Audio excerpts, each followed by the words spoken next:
Bună ziua și bine v-am găsit la o nouă rețetă pe acest canal. Astăzi vom face o înghețată de post vegană, mai dietetică, care nu conține zahăr.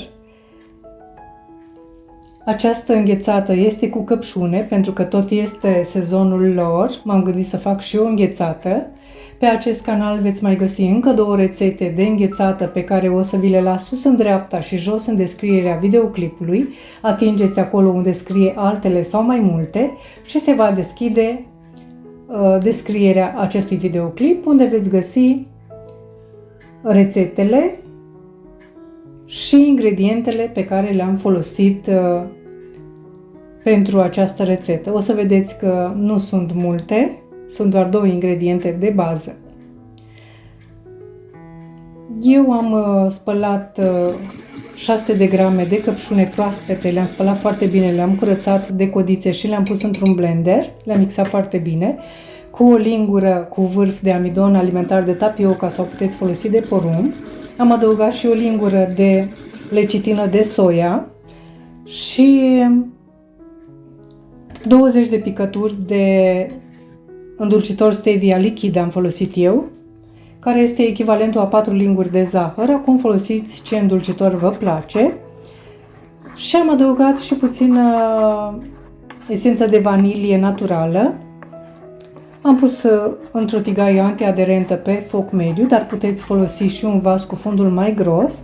Și am fiert aproximativ 10 minute, timp în care am amestecat constant ca să nu se lipească de vas.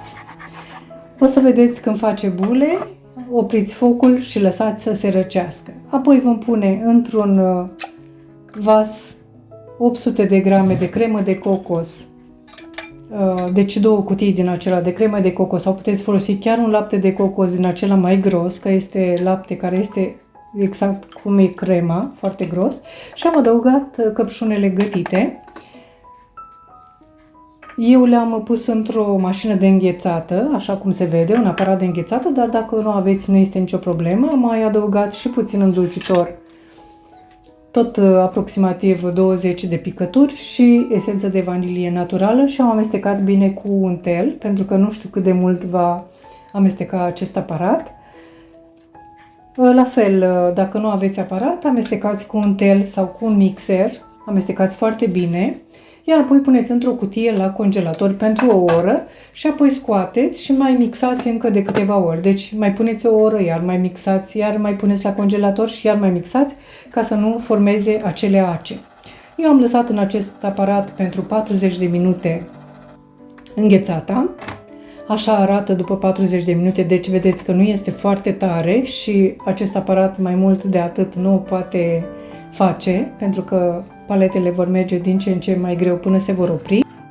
La fel am pus și eu într-o cutie la congelator pentru încă 2 ore și apoi se poate servi această înghețată, care este delicioasă, chiar dacă nu conține smântână, ouă și alte ingrediente, lapte condensat și nu știu ce ingrediente pe care eu nu le consider atât de sănătoase.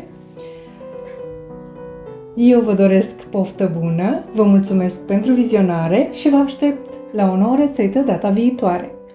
Totodată vă rog, dacă doriți să mă susțineți pentru a continua, abonați-vă la acest canal pentru că este gratuit, lăsați un comentariu și distribuiți rețetele dacă vă plac. La revedere! O zi bună!